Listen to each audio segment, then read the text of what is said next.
गुरु प्यारी साध संगत जी, धन कृपाल जी। एक जो सच्चा गुरु होता है वो अपने शिष्य की हर एक बात को जानता है, उसके अंदर छुपे हर दर्द को, हर दुख को, हर सुख को आईने की तरह से देख सकता है। क्योंकि जब भी वो हमारे सामने आते हैं तो वो हमें नहीं, हमारी आत्मा को देख रहे होते हैं। वो जानते हैं कि हमें कब क्या मिलना चाहिए, कितना मिलना चाहिए, क्या मिलने से हमारी ज़िंदगी में आगे सुख आएगा और क्या मिलने से हमारी ज़िंदगी में आगे दुख आएगा। एक बार गुरु नानक देव जी महाराज जी अपने शिष्य के साथ कहीं भ्रमण कर रहे थे, घूम रहे थे। पहले वो एक गांव में गए जहां पर लोग बहुत ही ज़्यादा बुरे थे, जिन्होंने उनको बुलाया भी नहीं, बिठाया नहीं, एक दूसरे के छीनने झपटने पर लगे रहते थे और एक दूसरे की रोटी भी हाथ से छीनने की कोशिश करते थे। डाकू चोरों की तरह से एक दूसरे के साथ व्यवहार करते थे, सारा दिन लड़ते झगड़ते रहते थे। तो जब गुरु नानक देव जी वहाँ पर से निकले तो उन्होंने वहाँ के लोगों को कहा कि यहीं पर बसे रहो, और वह यह कहकर आगे चल दिए। शिष्य यह सब बातें सुन रहे थे।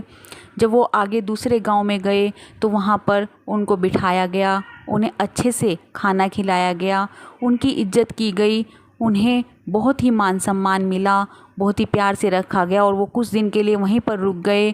लोग सुबह शाम उनका सत्संग सुनने के लिए आते थे, उनसे प्यार भरी बातें करते थे, अपने दुख सुख उनसे बांटते थे और वो वहाँ पर बहुत अच्छे तरीके से रह रहे थे। उनको वहाँ पर खूब मान सम्मान मिल रहा था। जब वो वहाँ से 10 दिन के बाद जाने लगे तो गुरु नानक देव जी ने कहा वहाँ के लोगों को आशीर्वाद देते हुए कि उजड़ जाओ। अब शिष्य हैरान हो गया और आगे जाकर गुरु नानक देव जी से कहने लगा, गुरुजी मैं आपसे बहुत छोटा हूँ, तुच्छ हूँ, आपसे यह बात पूछने का हक तो नहीं रखता, लेकिन मेरे मन में एक सवाल है, आपसे पूछना चाहता हूँ। तो गुरुजी ने कहा, हाँ ज़रूर पूछो बेटा, क्या बात है। तब उसने कहा कि गुरुजी जिन लोगों ने आपका इतना निरादर किया, आपको पूछा नहीं और एक दूसरे के साथ इतना बुरा व्यवहार कर रहे थे, आपने उन लोगों को तो कहा कि बसे रहो, लेकिन जिन लोगों ने आपका इतना मान सम्मान किया, आपकी प्रवचन सुने, दिन रात आपसे दुख सुख बांटे, आपको पूरा सम्मान दिया, आपने उन लोगों को कहा कि उजड़ जाओ। ऐसा क्यों किया गुरुजी? क्या उन्हें बसने का हक नहीं है? तो गुरु नानक देव जी ने कितने अच्छे शब्द कहे, ध्यान से सुनिएगा। उन्होंने कहा कि जो बुरे लोग थे उन्हें मैंने कहा कि बसे रहो, ताकि वो जो गंदगी है वो वहीं पर रहे और कहीं ना फैले।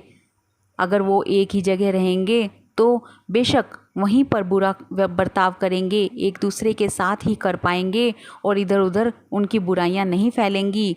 और जो अच्छे लोग थे उन्हें मैंने आशीर्वाद दिया कि तुम लोग उजड़ जाओ, ताकि उनके अंदर से जो इतनी खुशबू आ रही है, इतनी उनकी संस्कारों की जो महक उठ रही है, वो सारी दुनिया में फैल जाए और सारी दुनिया उससे अच्छे काम करना सीख जाए, अच्छी राह पर चल पड़े। तो मेरा तो एक ही उद्देश्य है कि सारी दुनिया को अच्छाई की तरफ लेकर जाएं। अच्छाई दुनिया सीखेगी तभी तो वो परमात्मा की राह पर चलेगी, तभी तो वो रब को पा सकते हैं जब वो अच्छा करना सीखेंगे। यदि हम एक दूसरे की टांग खींचने में लगे रहे, एक दूसरे के साथ बुरा ही करते रहे, तो हम अपने लिए अच्छाई कब पैदा करेंगे? कब हम अपनी आत्मा की तृप्ति का कोई सामान इकट्ठा कर पाएंगे? कब हम परमात्मा तक पहुंचने का रास्ता बना पाएंगे? हमारा जीवन तो ऐसे ही निकल जाएगा। इसलिए मैंने उन लोगों से कहा कि तुम लोग उजड़ जाओ, ताकि तुम जगह जगह पर जाओ और सब जगह ये जो उन्होंने 10 दिन तक प्रवचन सुने, उनके संस्कार जो उन्हें पहले से मिले हुए हैं, वो सब उसकी महक हर जगह फैले, उसकी खुशबू हर जगह फैले और हर इंसान उनसे अच्छे बनने के गुण सीख जाए और अपनी आत्मा की तरक्की करे। तो इसलिए मैंने उनसे उजड़ने के लिए कहा था। शिष्य सुनकर बहुत खुश हुआ, बहुत खुश हुआ कि गुरु हमारे बारे में सब कुछ जानते हैं। वो जानबूझकर हमें वो चीज़ देते हैं जो हमारे लिए अच्छी है, क्योंकि गुरु तो हमारे अंतर आत्मा को देखते हैं, वो हमारे बाहरी रूप को नहीं देखते। इसलिए हमें गुरु की हर बात पर मत्था टेकना चाहिए, गुरु की बात पर विश्वास करना चाहिए, कभी उनके लिए अविश्वास पैदा ना करें। परमात्मा जो भी हमारे लिए अच्छा करते हैं, गुरु उससे ज़्यादा अच्छा करते हैं, क्योंकि गुरु का कहा तो परमात्मा भी नहीं टालता। Thank you.